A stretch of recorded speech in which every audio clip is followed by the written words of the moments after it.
Great. Well, good morning, everyone, and welcome to the Atlantic Council. I'm Barry Pavel. I'm the Vice President and Director of the Brent Scowcroft Center here at the Council. Thanks for joining us to discuss this, what I would call disruptive technology application, but I may have different words when we're finished with this event on Bitcoin and the implications of virtual currencies, but also other blockchain-based applications for the future broadly, and I'll get into what I mean in a little bit. The Atlantic Council is a nonpartisan organization that promotes constructive U.S. and European leadership in the world to meet today's challenges, working with our allies. But we also serve a public education function, and I really can't tell you how many people from what I would call our traditional constituency here at the Atlantic Council, which is a long-standing institution here in Washington, how many people have come up to me and said, what is this thing called Bitcoin? And what do I need to know about it? How important is it? What are the parameters? Is it going to fail tomorrow, or will it be here in 2050? And that was part of the reason I decided we should really have an event that, that sort of performs these functions. And I tried to bring together a non-traditional panel of a lot of distinct experts from different disciplines. And I'm really thrilled and honored that they're here today to explain what Bitcoin is, what it means for the future of currency and finance, and what it might portend for the future of our society and for our security as well. And so our focus today on virtual currencies is just one area of a body of research that we've done on disruptive technologies, particularly those that empower individuals relatively more than nation states at the Brent Scowcroft Center's Strategic Foresight Initiative here at the Council. In the last year, we've published analyses on such issues as the impact of robotics on the future of manufacturing, how big data will influence decision-making by corporations, individuals, and companies, and governments. A major report last December on how the United States can harness the technological revolutions that are ongoing, including biotechnology, three-dimensional and four-dimensional printing, and other technologies that are really changing our operating environment and our world. And pretty soon we're going to publish a new concept on how the United States conceives its role in this dynamic world, and a new concept for national security strategy. There will be a major conference right here, May 14th, on foreign policy and defense policy aspects of these issues. The discussion on that day will be kicked off by the chairman of the Joint Chiefs of Staff, General Martin Dempsey, whom I've been discussing some of these issues with, and it'll be a very interesting presentation by him, as well as the director of DARPA, which is the Pentagon's Advanced Research Projects Agency, and a number of other very important and interesting speakers. I would really commend May 14th. It'll be an interesting conference. And last December, we hosted also in this room what we call the Strategic Foresight Forum, which gathered top thinkers to engage in very deep conversations on again, how to harness these technological disruptions to be better prepared for trends that are really looking to move us toward a very different world where natural resources are much more scarce, where individuals and small groups have a lot more power to do things that are very good and that advance society and strengthen our security, but also each of these technologies has darker potential applications that can cause significant new security and military threats and a number of other sources of instability. So there's always sort of a positive and a negative, I've found, of all of these technologies. Now, Bitcoin itself to me is a clear marker of yet another innovation that empowers individuals and really democratizes a task that traditionally has been reserved for governments. And here I'm talking about the regulation of currency. It's something I think we couldn't even really fathom just a few years ago, and now it's upon us, and we'll talk about how it's upon us today. So a significant set of questions we'll try to address with this panel. If peer-to-peer engagement is displacing government in such tasks, what other government functions that we're used to them performing might also soon be disrupted? What does this mean for the security of our finances? How might international affairs be affected? How might national security be affected by the digitization of services like this and a number of other questions. So I would like to now introduce our experts. It's a really excellent panel. I'm really thrilled. First, to my immediate left is Mr. Ronald Marks. He's a senior fellow at the George Washington University Homeland Security Policy Institute. He has held a number of increasingly senior positions with the CIA, so yes, he could kill you. As an intelligence counsel to former Senator Bob Dole. During his CIA career, the things that I can talk about, he was special assistant to the Associate Director of Central Intelligence for Military Support. He was at the State Department as a program director for law enforcement issues in Russia and Eastern Europe, and a senior budget director at the National Reconnaissance Office. Since leaving government, he has been a senior defense contractor and software executive. He testifies before Congress. He comments extensively on a range of defense and intelligence issues on television and radio. So I'm thrilled to have Ron here with us today. To his immediate left is Mr. Kevin Houck, who is currently a freshman in the honors program at Penn State University. He's already an established Bitcoin miner. That's miner with an E, not an O. At Penn State, he studies security and risk analysis and cybersecurity. He will be working for blockchain.info this coming summer in the company's London office. He serves as captain of the Air Force Association's Cyber Patriot competition team, which he led through a nationwide competition with 1,600 teams competing to test how well one can secure computers from viruses, backdoors, Trojans, etc. His team came in second place among those 1,600 teams, so not bad for the work that he did. In 2012, he interned with the Northrop Grumman Corporation conducting penetration testing and cloud research, which I won't even ask about. We also have Mr. Jason Healy, who is here, the director of the Cyber Statecraft Initiative in the Brent Scowcroft Center. As director for cyber infrastructure protection at the White House from 2003 to 2005, Jay helped advise the president and coordinated U.S. efforts to secure cyberspace and critical infrastructure. Immediately after the 9/11 attacks, his efforts as vice chairman of the Financial Services Information Sharing and Analysis Center created bonds between the finance sector and government that remain strong today. And I think most recently, he edited a book called A Fierce Domain, Conflict in Cyberspace, 1986 to 2012, which really is the first history of cyber conflict. It's a really interesting book with a lot of anecdotes in addition to analysis. I'd strongly commend it, and it was reviewed very favorably by The Economist when it came out. And then certainly last but not least, we have Dr. Chris Brummer, who is the C. Boyden Gray Fellow here at the Atlantic Council's Global Business and Economics Center. He is also the project director of the Council's Transatlantic Finance Initiative. He leads the Council's work on regulatory and trade policies and provides bipartisan analysis on transatlantic economic cooperation issues. He frequently serves on the NASDAQ delistings panel and has been appointed to a 3-year term at FINRA's National Adjudicatory Council beginning in 2013. He received his JD with honors from Columbia Law School and his PhD in Germanic Studies from the University of Chicago. I'm going to turn to Ron now. Please also join us on Twitter using the hashtag that we use for events like this, hashtag ACDisrupt. And with that, I will turn to Mr. Ron Marks. Ron? All right, let me be disruptive.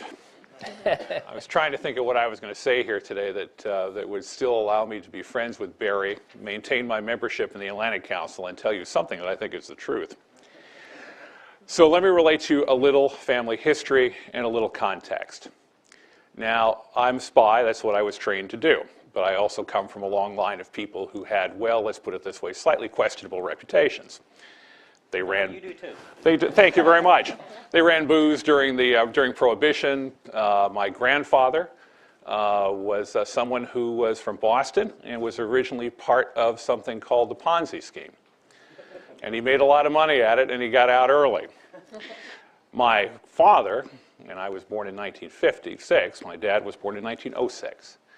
In the first 25 years of my father's life, he lived through 3 depressions. 3 depressions. You think the last one was bad. 1907, after World War I, and again in 1929, where you had more than double-digit unemployment. Banks failed. People did not necessarily trust a government, which frankly wasn't all that involved with them. So growing up with my father and listening to him talk about banks and the Depression. And by the way, he was a lobbyist here in Washington, so his opinion of this town, as you can probably imagine, was not high to begin with. It didn't rise. It was an interesting experience. Now, I grew up in a different time, and we grew up in a different time for the most part. My memories are of post-World War II. In 1944, July, I believe, somewhere up in beautiful New Hampshire, a place called Bretton Woods, New Hampshire, the Mount Washington Hotel, people from the United Kingdom, the US, and a few other countries gathered together to figure out how in the world we were going to survive after World War II. Because we'd just gone through 10 years of depression, 10 years of tariff raising, et cetera, in the 1930s, which pretty much stifled the world economy. Now, two things happened at that conference, one of which, a guy by the name of John Maynard Keynes, was about ready to die. He was representing the British and trying to hang on to whatever shred of dignity the British had in the marketplace. They were bankrupt. By the way, the British went bankrupt almost twice beforehand. Just after World War I, by the way, they just paid off those loans about a couple of years ago to us. They almost went bankrupt in the 1930s, and by 1944, they were broke again, and they were living essentially on our monies. The largest empire in the world was essentially living on the US dollar, borrowing on the US dollar. So that conference in 1944 was essentially about how the United States and others were going to rule after World War II. So some of these delightful buildings that you see around town, World Bank, IMF, all those other little places, those all came out of that. The British pound going into World War II was about $4.60, went down to about $4.05. At the end of the war, it was $2.60, $2.80, excuse me.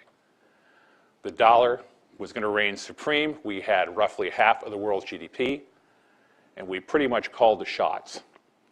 By the way, the decision was made at that point to have a dollar which would not only hold value and was valued around the world, but was actually exchangeable for something. $35 per ounce of gold. Believe it or not, that was the number. $35. It was amazing. Some countries slightly higher than others. Now, again, if you're an ancient guy like me and you're an old spy, you believe in sort of spy porn called James Bond. Guys remember Goldfinger? The movie Goldfinger? The movie Goldfinger was about gold arbitrage, which was being done during that period of time because you can move gold out of England at 35 bucks an ounce if you had the right to have it, and move it to Europe where it might be $42 an ounce, or into the Middle East, like India, for instance, or Pakistan, where it would be $300 an ounce. So there are ways of working around that system. And I might also add that my father and my uncle during World War II, or shortly afterwards, were living in Paris, and I wouldn't be surprised on the weekends, or at least stories were related to me, how they used to take suitcases worth of dollars and go to Switzerland and exchange them there for other things. So we grew up in sort of a stable time. The last 70 years of our existence has been based on Bretton Woods. The US dollar has been dominant during that period of time. I've been to 50 some odd countries in this world, and nobody turns down a buck. Even the Russians in the bad old days, when that currency wasn't quote unquote exchangeable, wouldn't turn down a dollar because it was considered a value. Now, by 1971, we went off the gold standard.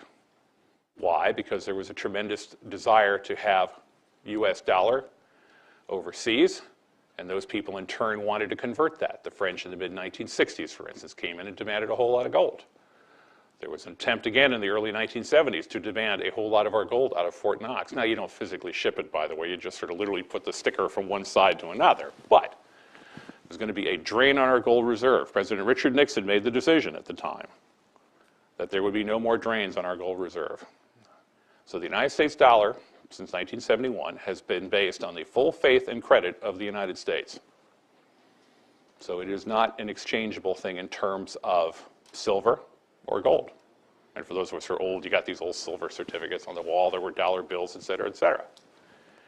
That system lasted pretty much through the 1990s. We won the Cold War, or as I like to think of it, as I won the Cold War. And then between 1991 and 2001, we drifted along fairly well. Since 2001, and certainly since the last, and we'll call it a depression, starting in 2008, a recession and a depression, by the way, differs as follows. If you have a job, it's a recession. If you don't, it's a depression. We have seen other parts of the world begin to move forward, China in particular. We've also seen a world that has been increasingly allowing itself, more than allowing itself, connecting itself. There are 2.5 billion people on the internet right now. We'll probably head to 5 shortly. They belong to some 200 countries, not all of whom have stable currencies. I can sit here right now and recite for you which new peso and new whatever else has been promulgated by different countries over the years, or who slashed a couple of zeros off the end of their currency. Now ask me what that does to people when they start thinking about stability. Some of you guys are probably too young to remember, but even in the United States in the late 1970s, I remember parking money in a CD at about 19.5%. Why? Because mortgages were being charged at 16.5% because our inflation rate was running 12 to 14%. That was unusual in our circumstance. It's not unusual around the world. So when you start asking other people to have full faith and credit in their money, they look at you, smile a little bit, nod their heads, and go on their merry way, thinking, I'm going to do what I have to do to survive. I was just recently spent 3 weeks in the UAE. Go to the gold souks in the UAE. There are an enormous amount of bracelets and necklaces and whatever else made out of gold. Why? Because 9 out of 10 of that population in the UAE are expats, and the vast majority of them come from either Pakistan, Bangladesh, or Burma. And they want to get money out of the country, and they don't trust the local currency. So what I'm asking you to do essentially is to get yourself out of the mind frame of a 20th century American and get yourself into the 21st century, where the power of the United States is not as great as it used to be. The power of the dollar is not as great as it used to be. And we have to start thinking about a way of dealing and communicating with each other in which borders and boundaries don't matter all that much anymore. So when I look at Bitcoin, and I've purchased one, by the way, just because I like to put, if you'll pardon the expression, my money where my mouth is, I've taken a look at this. And I think to myself, okay, is it the be-all and end-all of this? I don't know. Is it a Ponzi scheme? I don't think so, but we'll see. Does it represent value and an ability to exchange across borders, like a money? Then the answer is yes. Does it represent a threat to nation states? Well, take a look at China. They're doing their level best right now to make sure that Bitcoin doesn't exist, if at all possible. However, and I will probably conclude, unless you want me to go on for a little bit, I can conclude on this one note. One of the things that I spent a career doing is getting around the rules and getting around borders and getting around different places in the world where somebody told me I couldn't do something. If you don't trust the currency, if you think there's a better way of exchanging value to your family and your friends, you will use money orders like Hawala. You will use a Bitcoin if possible. Can it be forged? Can it be copied? Is it all that's cracked up to be, etc.? I ask you simply to take a look at what happens to the regular currency. Is it more subject to something beside that regular currency? I don't know. This guy does. So on that happy note, why don't I sit back and let him talk? Thanks, Ron. Yeah, Kevin, can you sort of give us some education on the basic aspects of what Bitcoin is? If you don't Sure. mind?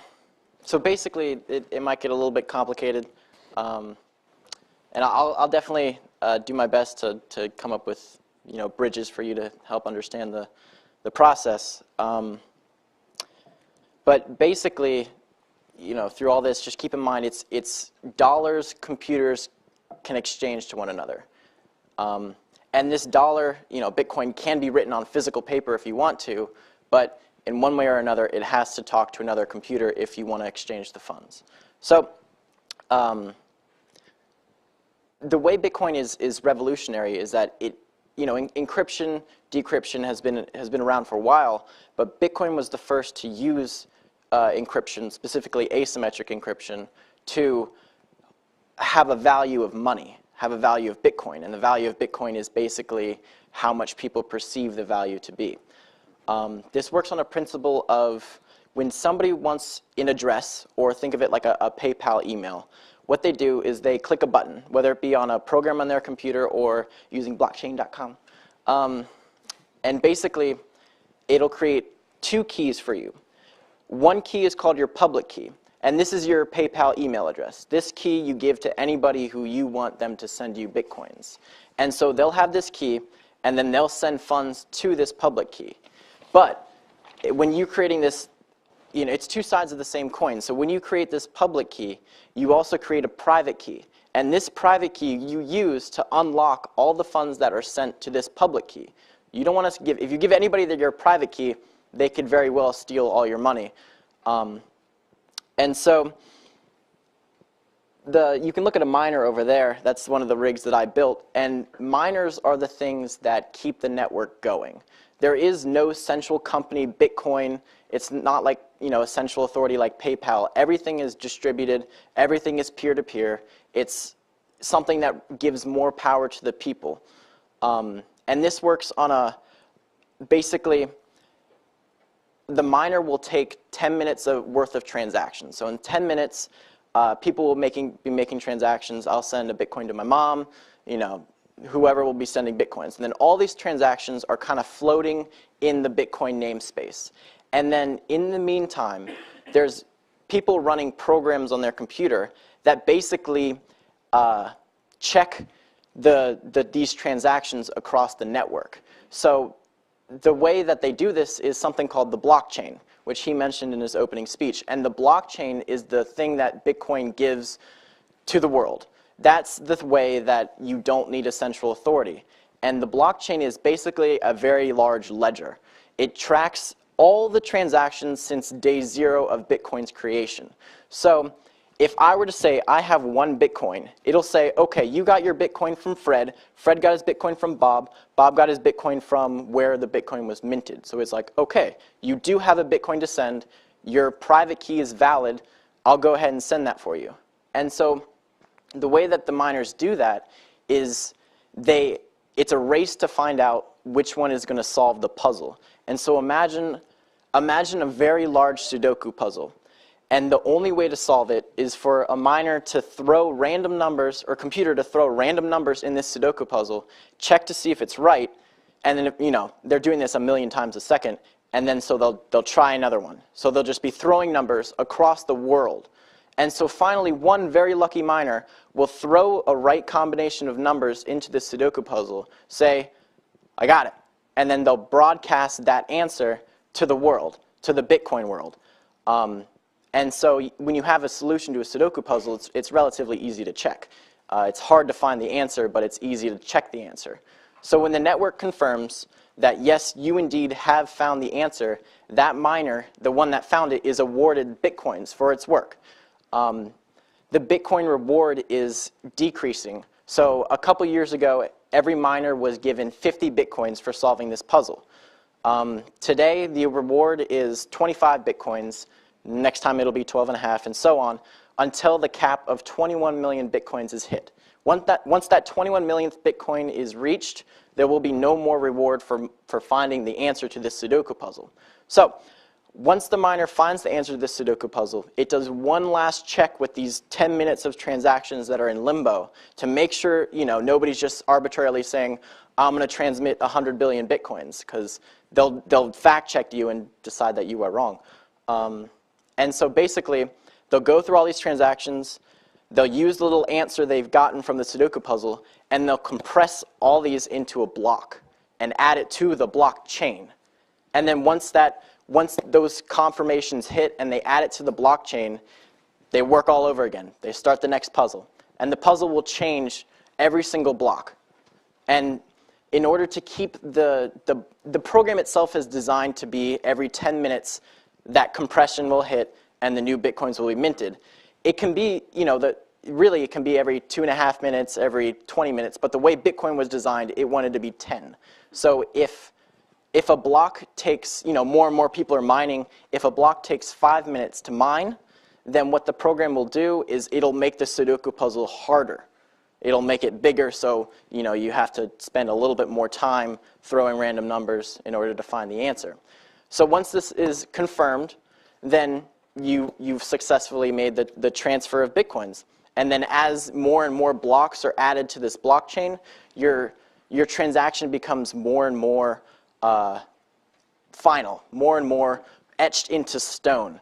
Because the further back in the blockchain this transaction is, the more that this transaction basically is, you know, as good as gold.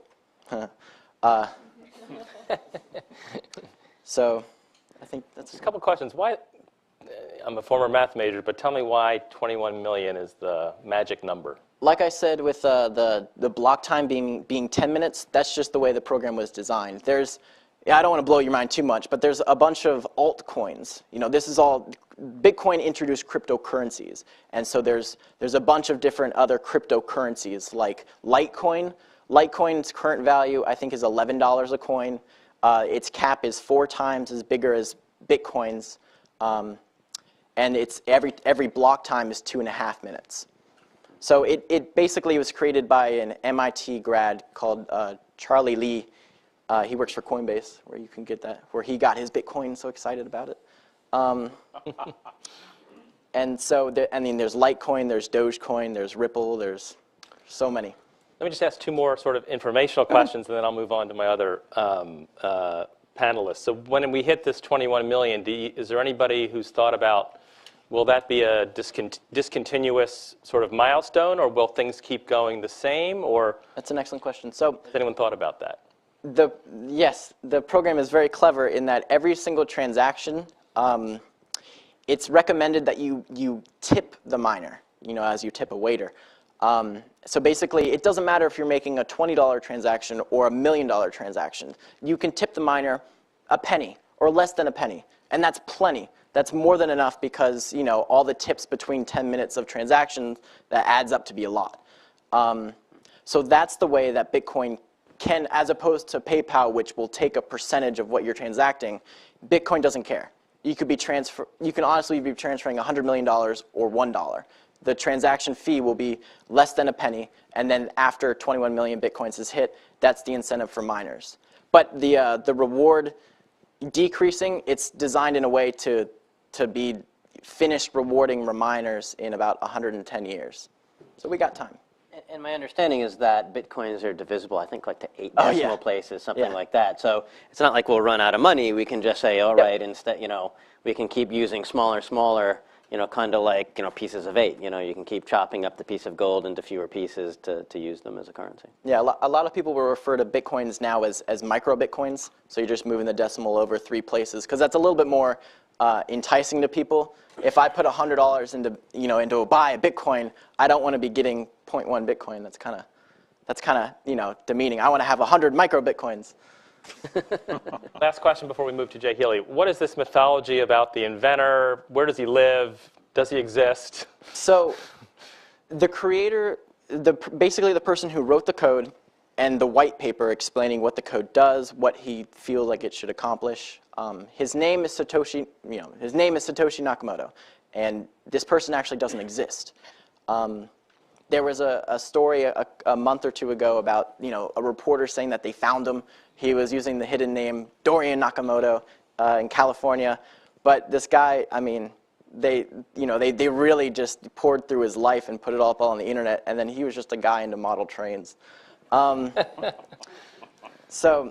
But the thing is, in my opinion, I don't think this Satoshi figure could have revealed himself. I don't think it would be viable for something like this, because, you know, if I had a guy, or, you know, it could be an organization, if we knew who did it, then their first response to Bitcoin would be, well, it's going to profit them.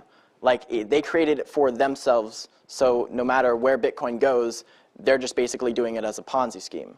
So I think the reason that he did it anonymously was to try to just really assure people, yes, this is a new technology. I'm not trying to game you guys. I don't want any recognition. Just do with it what you will. Very interesting. Thank you very much. That's really, really, I think you quadrupled my knowledge in just a couple sentences there. Now, Jay Healy, what's your take on this? Well, you know, Barry, your central question was, is this going to be here 2050? What are the implications between now and 2050? I'm going to pick up 2 aspects of that. One is confusion and security, and the second, how this fits into the larger geek versus government battle. of the last, I'd even go back as far as 30 years, maybe even a little bit farther. Because Kevin's part of answering that 21 million, it was, sort of arbitrary. 10 minutes was kind of picked, 21 million was kind of picked, and maybe it's not completely arbitrary, but there's a lot of arbitrariness to it, and that bothers a lot of people. But dollars are incredibly arbitrary. I mean, most things that, big yap wheels that were used as currency. I mean, a lot of financial instruments have arbitrariness built around them. The true financial professionals will tell you that even gold is completely arbitrary. I don't quite go that far. And every time we introduce a new financial instrument of any kind, whether it's a currency, whether it's a commodity, there's often a lot of confusion about it. Confusion by governments, confusion among the public, and even confusion among the professionals. This is no different than when we were introducing paper money. I mean, when the United States was going to paper money, I mean, folks could be rolling out all sorts of different dollars. I mean, the greenback was just the federal government trying to come in. I mean, that's why we have the Secret Service. We had just rolled out the greenback in the 1860s, and the Secret Service was there to make sure that this was the one currency that we had, that the different banks couldn't be printing their own US dollars. And we've had lots of other confusions when we've rolled out new instruments. The very arbitrary stock certificate. I mean, that tried to be rooted in this piece of paper entitles you to a portion of this company. And just like we've had security issues for Bitcoins and confusion on Bitcoins, I mean, stock certificates saw all sorts of South Sea bubble was one of the classic incidents.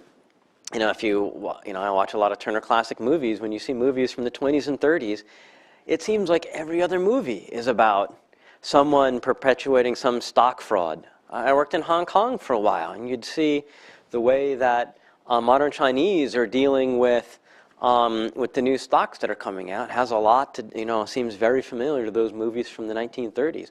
This new financial instrument, a lot of confusion about it.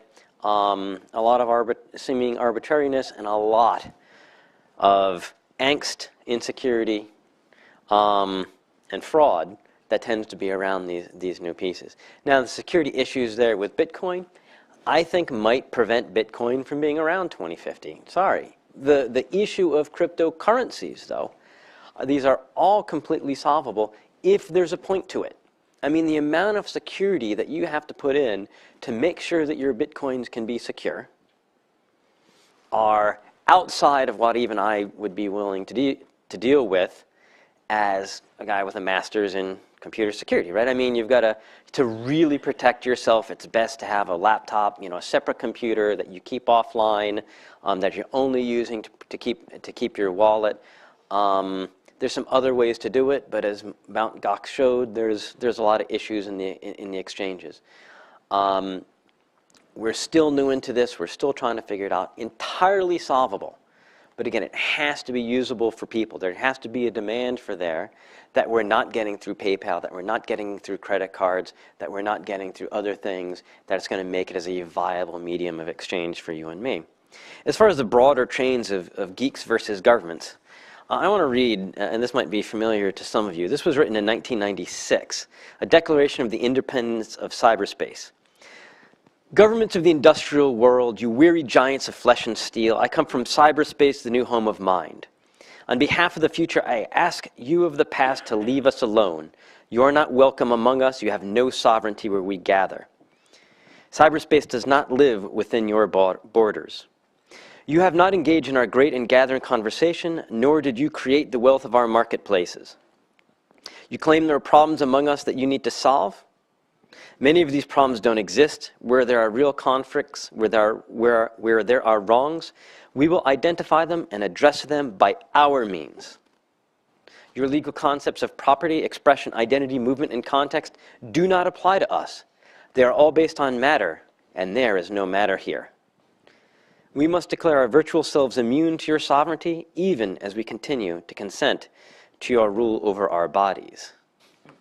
And that was John Perry Barlow. He was a lyricist for the Grateful Dead, and that was from 1996, which was representing a trend. You could see that trend from the Toffler's writings of the third wave and others in the 70s and 80s, of saying we're going in from out of this industrial age into this information age, and in the information age, governments are going to have less power. We're going to see more power from the bottom up.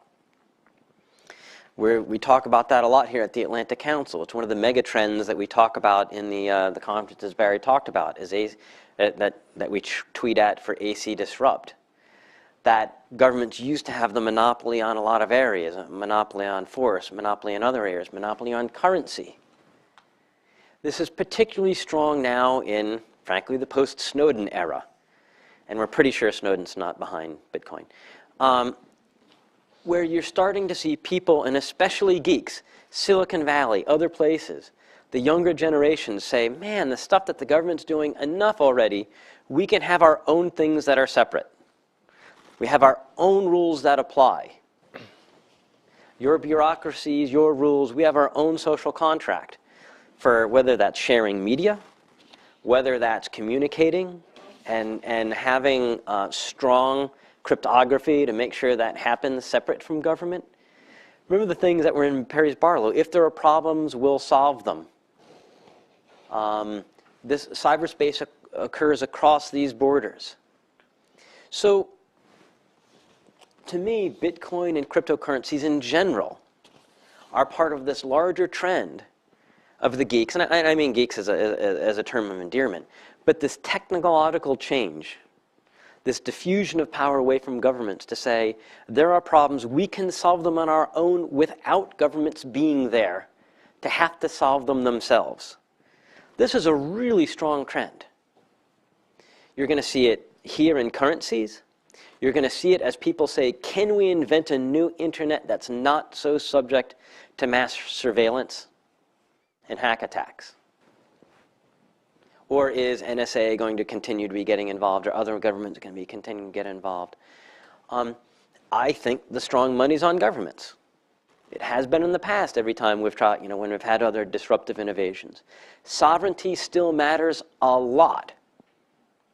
So if Bitcoin and other cryptocurrencies remain something that's kind of difficult to use and kind of arcane and really seems too confusing for normal people to use, then probably the governments are gonna stay on one side, are gonna stay mostly dominant.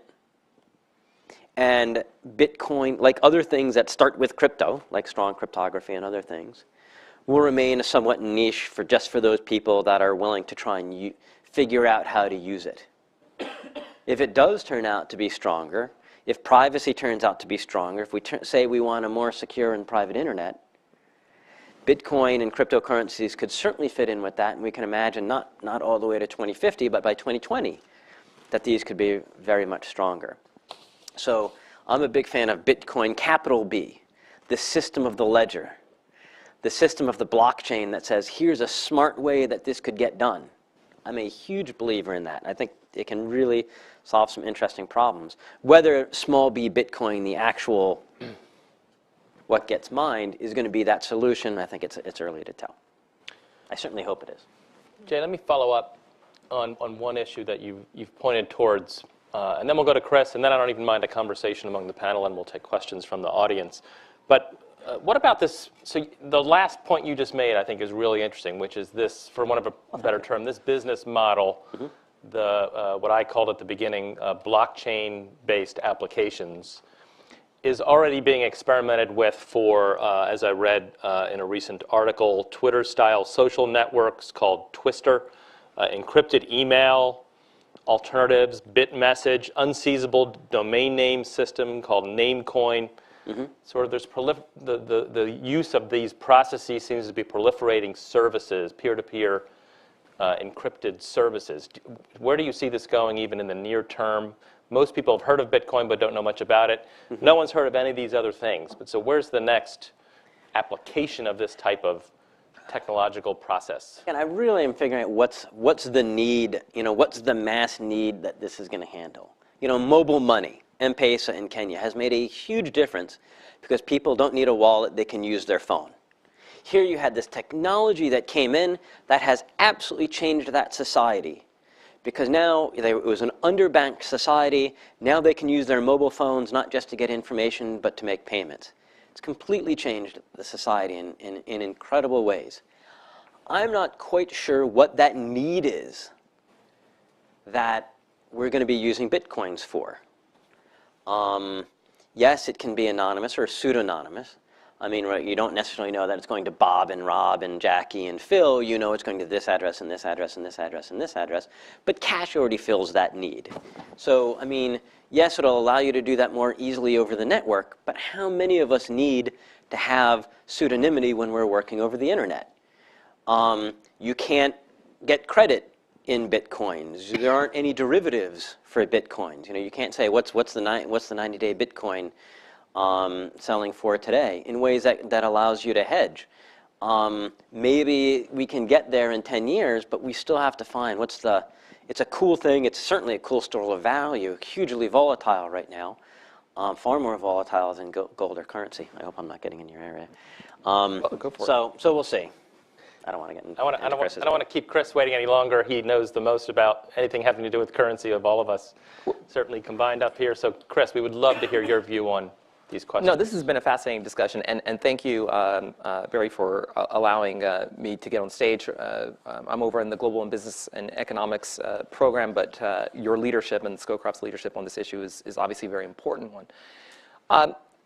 I'm here at the Atlantic Council, and I'm also a tenured Georgetown law professor, so I'm going to take a bit of a regulatory stab, but I think it's important to think about, in very basic terms, what does Bitcoin do? How is it different?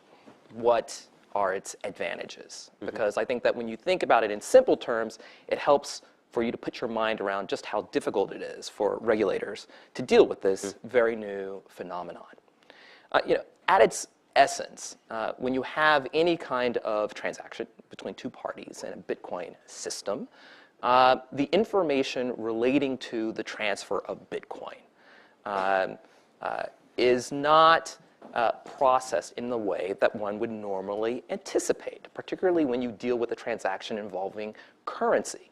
That is, quite simply, in our modern financial markets, there's an infrastructure for certain kinds of transactions that, in essence, we have certain clearing and payment and settlement systems that allow parties that are based in far-flung parts of the world to transact with one another. And that clearing system effectively validates and confirms that a party has what it says that it has and that it will deliver that currency to the counterparty in that transaction. Now, what we have in the Bitcoin system is very, very different.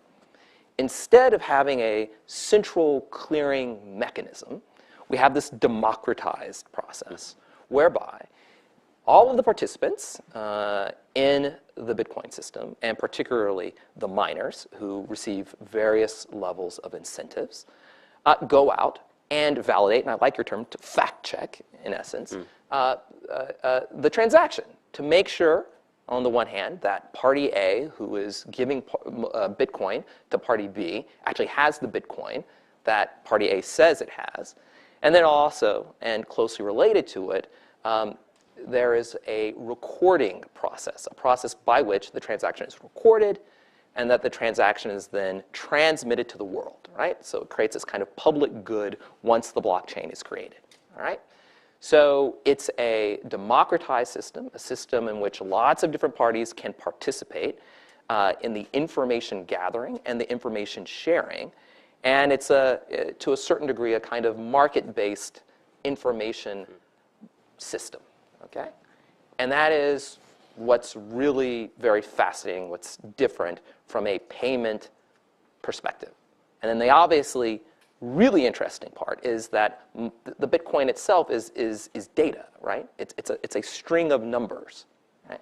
It's not just a piece of paper, but it's a string of data created and generated by software that is given value, and it is undergirded by faith, in the same extent that perhaps faith in a normal currency is backed by faith. But the faith in that currency is generated by certain digital communities as opposed to national communities, right? that participants in that community of faith ultimately give that data the value that the other participants in that system agree exists. Okay? Now, that's really a 21st century phenomenon.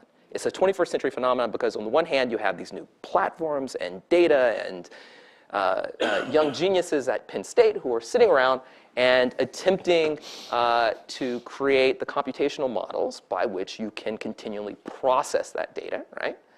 And at the same time, it is responding to a world that just generally is faced with a variety or growing skepticism about finance, about money, about counterparties in finance, all right? And then you have the regulators. Now, as I said, I'm a law professor over at Georgetown as well. And one of the main reasons one goes to law school is because they can't do high-powered computational models that would allow them to be hedge fund advisors and private equity individuals. Okay? So, and my students grow up to become fancy lawyers and regulators. And it's useful to sort of think a bit about, like, what then is the place of a regulator in this world, in which we generally have to open up our dictionary to remember exactly what an algorithm is. After all, again, that's why I went to law school. But then you have to figure out particularly what is the infrastructure behind that system, and what are the relative weaknesses, and what are the relative strengths of that infrastructure, and then how does it relate to your own specific mandate, right, as a regulatory agency. Now, the fact that we have this 21st century currency, if one will, in and of itself creates lots of problems because no one really knows if it's a currency or not. I just released a book myself this last week called Mini-lateralism, basically this idea that the multilateral system of the Bretton Woods era is under stress, that some of the core foundations of international economic diplomacy are under revision.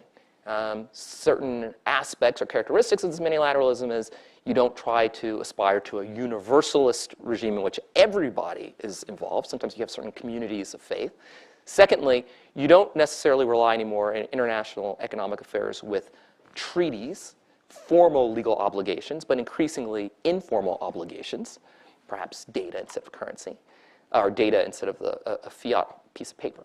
And then finally, the last is the fact that we're losing this dollar hegemony. And the book focuses on different kinds of blocks. But clearly, we're dealing with a different kind of block, a blockchain, in a increasingly, truly multi-currency system. Now, regulators have to ask themselves, what does all this mean? Okay. What could a Bitcoin be regulated or considered to be, right? Because you can't regulate anything if you don't know what it is. So what are some of the contenders for what Bitcoin is? All right. So you could view it as a commodity, not just a currency.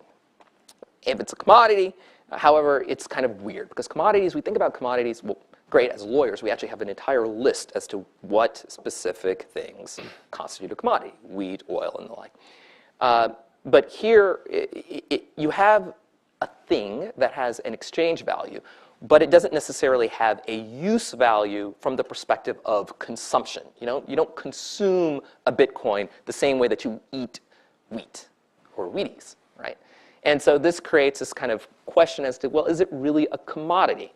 A currency was discussed, and we've sort of used this term in a larger rhetorical sense, but from a both economic and legal sense, there are questions as to really whether or not it's a currency. A currency is an instrument of payment. On the other hand, here we have an instrument of payment that's actually not universally accepted, and it's not backed by any government. It's considered to be a store of value. For many of us here in the room, you know that Bitcoin has fluctuated, well, it fluctuates every day, way beyond sort of the means of fluctuation that one would normally associate with other kinds of investment instruments. So is it a store of value? That doesn't really meet the traditional conception. A unit of account. Well, I don't go to a store in which my baseball bat is denominated in Bitcoin or micro Bitcoin. If I go online, it's rare that I see any object necessarily denominated in Bitcoin. I can use Bitcoin to pay for it, but usually the unit of count is some kind of other currency. So it's hard to think of Bitcoin as a typical currency. Well, is it an investment? Maybe it's a security. I see in the background someone who has been in my securities law class. Well, we securities lawyers actually have a definition as to what constitutes a security and when you bring in the feds and the Securities and Exchange Commission. And there are certain key elements of what a security is. For those lawyers and the law geeks, no commonality. You don't have lots of folks participating in the same way in which one participates in a Bitcoin chain. Well, then maybe we'll just call it an asset. And that's where obviously the IRS has come in to say, well, this is property. But it's very weird because property is not always given this anonymity, much less pseudonymity. And then, so how do you assess property rights in a world in which you not only have wild fluctuations, but you don't necessarily have identities that are created in a typical property-based system? And then finally, is it then, we'll just give up and we'll say, it's not really a currency, but it's a payment system, right? We've already seen you have different participants. You have these brilliant young miners who create a ledger that's then broadcast to the world, and therefore it fulfills this clearing and settlement system.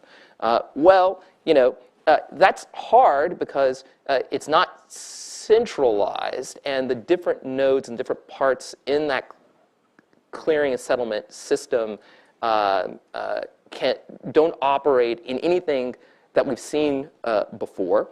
For this reason, federal regulators have tried to call it something called a money service business, like a cash checking of firms, and to make them more compliant with know thy customer and money laundering systems. But even here, there's a certain question as to what is the integrity of that payment system, where you have not only the exchanges themselves that can be hacked, or you have these folks who can create Ponzi schemes not in the Bitcoin, but around the Bitcoin system, right? And what happens as to, well, once you keep your Bitcoin, what is the integrity of the saving and storage system, these digital wallets, right? It doesn't look like, it doesn't seem to pass the same kind of institutional muster, if one will, that one associates with more established regulatory systems. So as a result, but each of those questions, is it a commodity? Is it a security? Is it a payment system? Is it a currency? How you answer each of those questions leads you to a different answer as to who's in charge first, right? And then once you get to the question as to who's in charge, sometimes various regulators can look at any particular aspect and say, well, that's me, and then you have possibilities of overlap, confusion, and the like. But to top it all off, you have this very dynamic system that's always evolving, and it's deeply international, right? Where Mt. Gox was run out of, which was a major exchange for Bitcoin, was run out of Tokyo by two French guys, right? That creates new kinds of stresses and challenges for the international regulatory system. And so, from a regulator's perspective, things are just now getting started. In Washington, folks are going to obviously be employing the young geniuses to help them figure it out. But it's very hard to formulate a response when you don't know what it is and when you don't know who's in charge. Well, as someone texted me who works in my program, that leaves me a little Bitcoin fused. Then I've done my job. Thank you. Yes. But I think your key principle, I think, is an important one. How you define it determines who, if anyone, will be in charge of regulation, either nationally, internationally, or globally. That's right. So I would say, I want to give the other panelists a chance to respond to each other's points. Some were writing vigorous things down before I open it up to questions from the audience. So any thoughts? As someone who employs a lawyer, I want to hire you. As someone who lives in the 21st century, I want to look at you straight in the eye, and I know you don't believe this in total because we've talked. That was the greatest set of late 20th century jargon from a government that I've heard. And it's not wrong. within the confines of that system. But it is a nation-state-based system, and it is asking nation-state-based rules. And I think a little bit of what Jay is referencing, and obviously our young friend here is referencing, is that there are people now who wish to work outside of that. And the question is, in terms of international law, whether or not, in fact, we have those kinds of controls over these people. I mean, again, what you said is perfectly sensible, and Lauren knows running down that list, I can hear exactly what you're saying. But those are nice, dollar-based, Bretton Woods systems kinds of rules. And the thing I would say to you is, do we need to think more carefully about how those rules are designed? And I think you've talked about that. Perhaps approaching this a little differently now. So let me I was describing what the regulatory response is currently under, as it's being developed. But let me actually confirm your point to show just how difficult it is to think from that. I was simply trying to explain to people what the process is unfolding. But to your point, do you then look at a Bitcoin as an asset, as a property, right? Sounds interesting enough. Well, then that means you would have to figure out a way to tax any appreciation of a Bitcoin at any given point in time where there is a very wide fluctuation, right? So when, for example, the IRS makes its release of saying, okay, we need to go and tax Bitcoin, everyone's saying, well, in a system where there is a large degree of pseudonymity, not to mention there are wide fluctuations on a daily basis as to the value of a Bitcoin, not to mention you'll be able to write it off, or you can't write off any losses, but you'd be only taxed on the gains. That doesn't seem like a very viable approach to always. They're looking at it like you would look at a commodity, like wheat or soybean or something like that. Precisely, right. Precisely. And so there's this question as to how viable or how exactly would the IRS do this. Yep.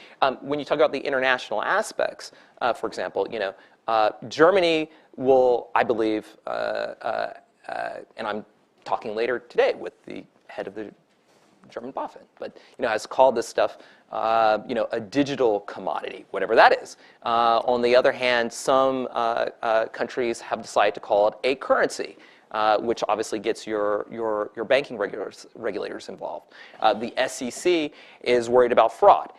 To the extent to which every nation state, and this is again to your point, tries to come up with an approach that is where the market and technology has outpaced the regulatory infrastructure, you're not going to always end up with the optimal results. And one of the challenges, and what I argue in my book about minilateralism, is this need to sort of update both how financial market participants and authorities talk to one another, even across national boundaries. I will say one last thing, though. Depending on the size of the Bitcoin market, right, that's where you have certain kinds of issues. As I always tell my students, always remember this. You too, young man. I love the fact that I can say young man. It's been great. I'll write it down. Yes. Cheese? How do you spell that? Young people, Twitter. Cheese attracts rats. Okay? Cheese attracts rats. Now, the question is, once you start to create value, how you will get lots of shenanigans. And we've seen lots of shenanigans. I could go on with all the examples everyone's already known, right? Silk Road, I go down to the Ponzi schemes of exchange. Now, that doesn't mean that anything is inherently good or bad. But it does mean that where you have certain kinds of opportunities, folks get involved, and maybe not always the best of all people with the best of all motives. And sometimes our regulatory mechanisms aren't nearly enough. So the question is, how do you leverage the power of the crowd? Because we're dealing with crowdsourced information, right? And how do you model the market and get the market involved in a way? And I work and do some things with the self-regulatory agency of FINRA. How do you get market participants involved in a way to speak to 21st century problems where the problem outpaces, the human capacity, intellectual capacity, and regulatory capacity of these national sovereign states? And that is precisely why we're all gathered here today. And to your point. And to make it, and to bring it even in more practical, perhaps, will governments allow a system that allows money to be moved around, that there's no know your customer requirements? I mean, you've got an address, you've got a mobile phone, you can essentially sign up. Governments, especially since 9/11, have been particularly strong in saying you've got to know who's working with you. You've got to know who's signing up for a bank account. That allows the money to move across borders with absolutely no visibility by the government on what that's going to happen.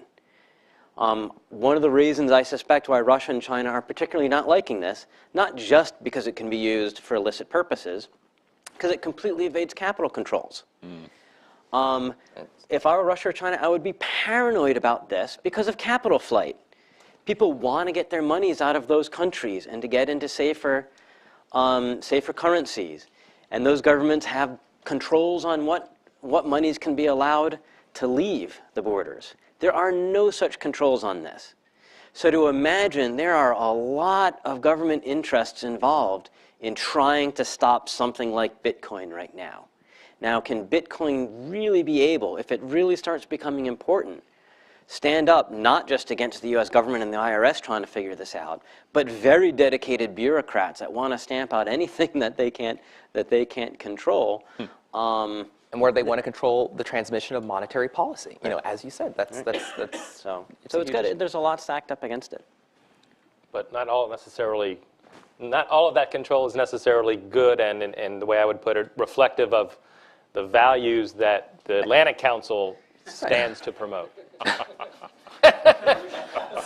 I'm giving Kevin a little protection here in defense, but he can do it himself. So Kevin. So a couple of points that were touched on that I want to give my 0.0000187 bitcoins on. 2 cents. As was mentioned. It's great. Well, it's a lot better than Bitcoin fused and Barry's. I mean.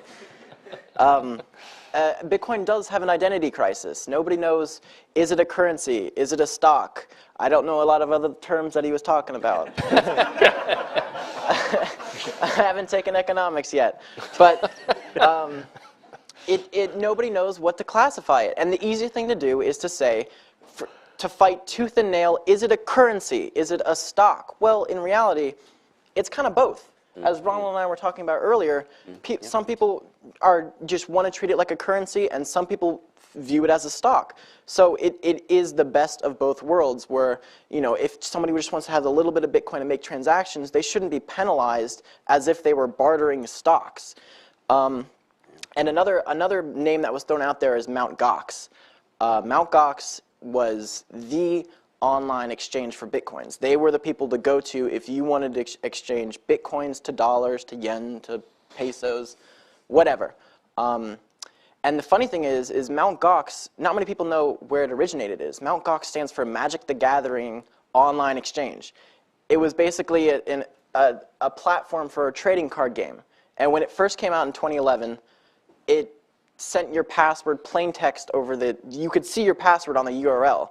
Any script kiddie and his mother could find your password. And so... Not my mom. I love you, Mom. And so basically this was built on a platform that was expecting, you know, Bitcoin was worth, you couldn't give away Bitcoin if you wanted to. It was worth less than a penny a coin. So they built it on a platform that was doomed to fail. And then as Bitcoin started gaining more and more popularity, they just kind of added more servers, tacked up duct tape code. And so it reached a point where there were so many holes and gaps, but they were just too big to stop everything and rework the entire system. So they just let it roll. And of course, eventually, they were hacked into, and the Bitcoins were transferred out. Or so they say. A lot of people are like, they just hightailed and ran. So that was something that was favoring early investors. And the day that Mt. Gox went down, I got so many texts saying, oh, so the head of Bitcoin failed. It's like, no, it's just an exchange. Bitcoin is fine. And so the system really does favor early investors. Like, you know, if you were to invest in Apple or Microsoft early on, you would get rewarded for that. And another thing I wanted to talk about was it would be nice if the IRS were to talk to a Bitcoin expert on where to, what points they should keep in the regulatory matter. But now that they have something on paper, something sort of grasping it, I really do believe that the Bitcoin community will be able to work with them in educating them on what they should do, what will work. Because if something that Bitcoin people believe is stupid or just outlandish, they're not going to follow it. They just won't pay taxes on it, which is a lose-lose because one's being illegal and one's not getting taxes. So they need to work together in order to come up with a policy that works for everybody. And it would be, worst case scenario, the wonderful thing about Bitcoin is that governments don't need to approve it. Bitcoin can function completely normally without government intervention. So government can ban. China has been in the news lately because they banned going from yuan, is it yen? Yeah. Their currency to Bitcoin and Bitcoin to their currency. But the transacting only in the Bitcoin world, that's completely fine. And even if they were to say don't even touch Bitcoin at all, people would still be able to do it. So I think it's just a moot point for government to ban anything with Bitcoin. Because that's not where the direction is moving. The direction is moving back towards the power to the people. And the governments kind of are having a hard time with this. But it's going to happen anyways, so you might as well just not fight it. Yeah, tell that to the IRS. So now we're going to open it up for questions. We have a number, the gentleman here in the middle with his hand up, and I'll grab everyone before we're over here. Yeah, my name is Martin Apple, and I'm sorry I can't be very punny, but I'll do what I can. I want to look at this as a different phenomenon. To me, this is an experiment in the alternatives to currencies as we've known them. And whether it fails or not is irrelevant. It is going to be probably succeeded by yet another experiment. And until people get to the notion that everything that we have always embodied as something physical in the digital world doesn't have to be. Secondly, everything that is in the digital world is so universally distributable that it's out of federal controls of any particular country, and that always will be some kind of a threat. So the question is, how do we want to learn to live with this new evolution? Because I think trying to stamp it out will not be the successful story. I think it will continue to evolve and create until a successor does occur. Whoever on the panel wants to. So you made an excellent point that I wanted to bring up is when the internet was first coming about and surfacing, Congress had no idea what to do with it. There was a lot of discussion on just completely stamping it out, making sure it didn't cause any harm or do drug-related activity. And then today, you can do anything on the internet. You can get anything. You can get drugs, hitmen, whatever. What have you been doing on the internet? This is I'm sorry I disagreed with 2 points earlier. Everything you said is right. Most of the hitmen accept Bitcoin. Don't mess with me. But basically, when the internet first came out, it was text-based. It was completely unappealing to the average person who just wanted it for email or just to look at funny pictures of cats. You couldn't do it without knowing, whatever coding language it used at the time. And then, innovators like Google came up. Apple just basically was able to have it away so if people wanted to get really technical, they could. And if people just wanted it for, email, that's fine too. So I think Bitcoin is similar in the way that right now it is a good point that, it's not natural to people to have something need to be so secure, because if you have $100,000 in Bitcoin and then just one day you leave your computer on or you go to the wrong website and you download the wrong thing, it's gone. So that's something that in the next coming years, I'm sure that developers will able to help people make it easier for them to make this a viable method of exchange. Yeah, I think one of the real problems here is that this is a 20th century town with 20th century ideas and 20th century institutions. And I keep saying that not dismissively, but that's what we grew up in. And this is a 21st century issue. This is about the cutting edge of technology.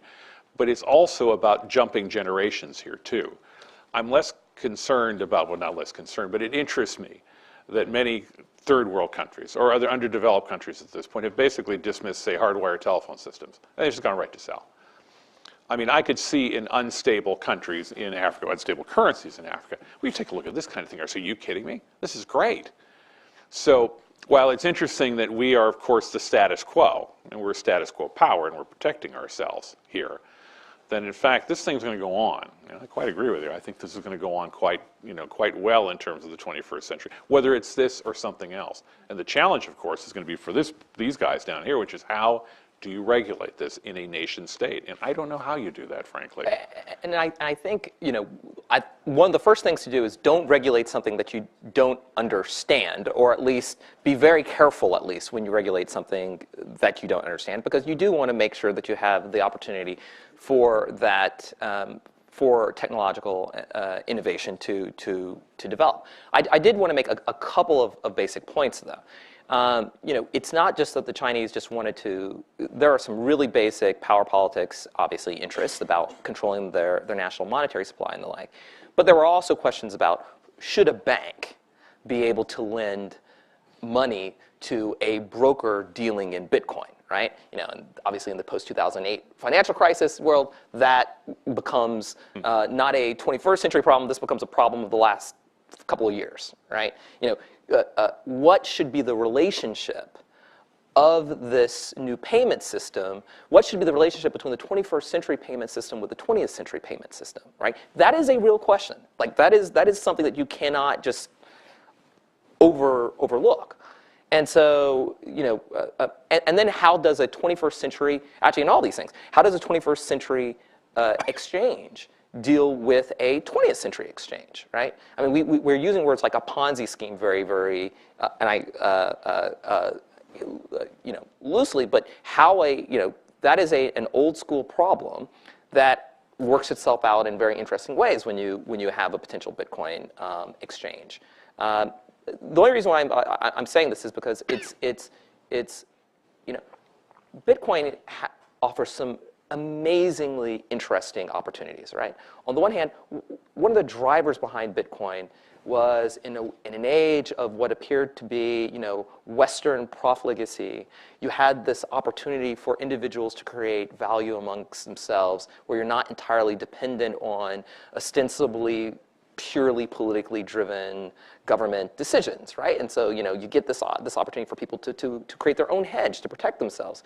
It creates ostensibly, or in some ways, when done right, by cutting out certain kinds of middlemen and by employing miners, it at least offers the potential prospect of being able to make payment transactions in a way that is more efficient and less costly to people in the marketplace, right? So I mean, it's not like it's just all coming out of nowhere. But at the same time, wherever you have the internet and you have the opportunity for human trafficking or hitmen, please don't hurt me. Obviously, both of those problems are age-old problems that get a new life, if one will, when you have this 21st century technology. And so even at the nation-state level, there are questions.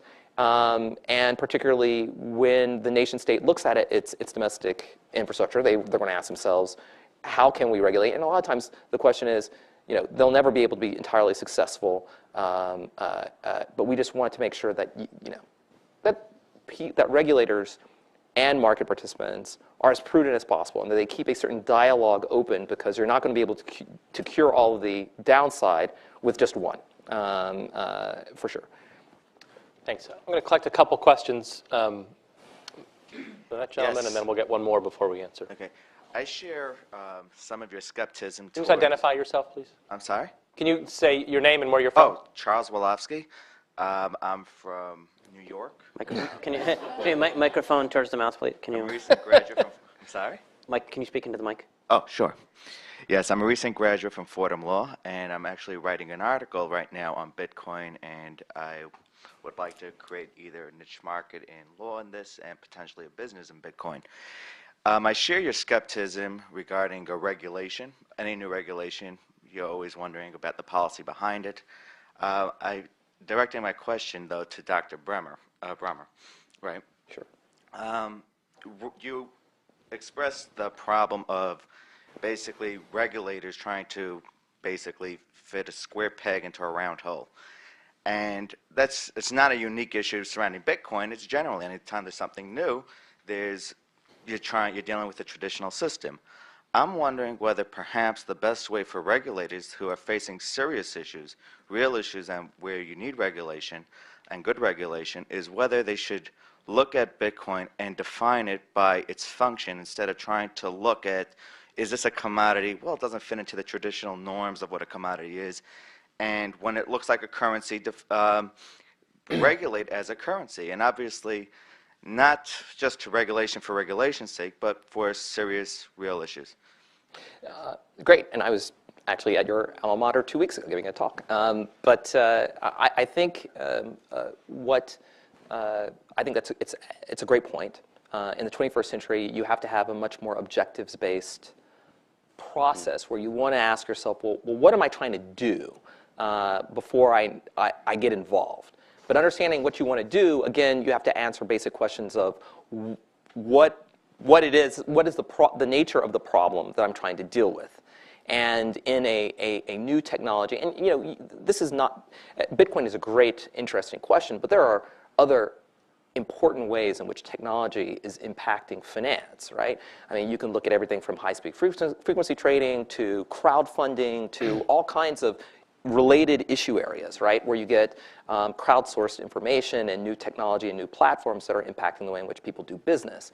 And in each of those different domains, you have to take a step back. In Bitcoin, I think is particularly difficult because of the math, because of the fact that you are dealing with pure data, and it stretches the human capacity and intellectual capacity of lots of the folks over at the agencies, including myself.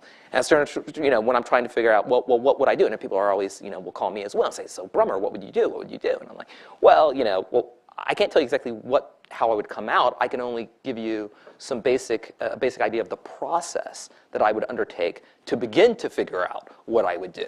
And I think that that's the best and the wisest course for most of our regulatory agencies, because everyone is trying to figure it out, and particularly when the market participants themselves,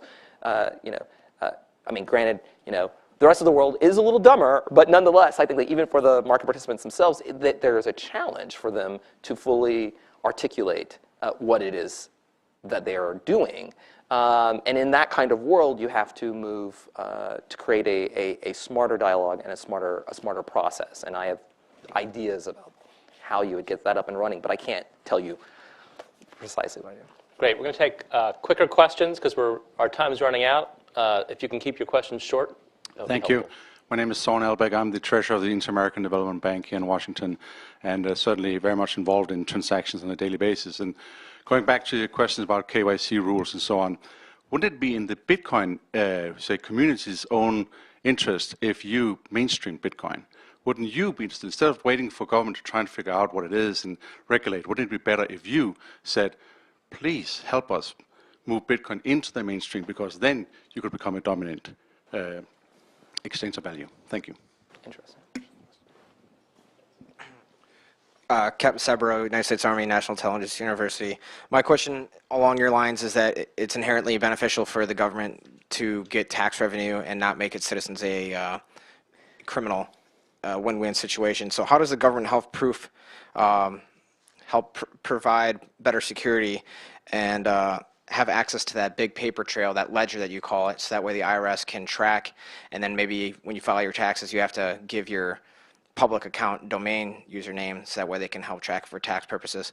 And then for you, sir, doctor, can you explain the money service manager versus user versus exchanger, and how that will affect your tax filing purposes, and how do you maintain being a user and not become a money exchange manager? Why don't we take those two questions for Kevin and Chris, and then we'll take a couple more. So your question is basically, how would a government be able to track your funds and then therefore tax them? Well, how do you further help the security, so that way you don't have people consider such violence? How do you have maybe the U.S. say, yes, we're going to encourage you to do this because we're going to back certain parts of security, and that way, if if you file your username with us, we will help you track down if someone I think it's similar to the first question, which is it a useful approach for the Bitcoin community to help figure out a regulatory approach that works for all parties?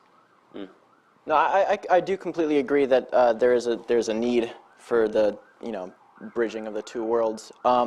As for how they would do this, they could theoretically give the government your public key address, and then therefore, because Bitcoin is based on a public ledger called the blockchain, they could see exactly who you're paying it to. Well, not like who, but they can see the addresses that it's going to, and then where you're getting the money from. So it could adapt maybe to, like, if you're using it as a currency, maybe from, because I know Tiger Direct and Overstock.com, they're accepting Bitcoin as payment. So maybe if you're doing a transaction like that, maybe the tax purposes will be a little different than if you're using an address for something a little bit more substantial, more like a car or a boat or something that would need a little different tax implications.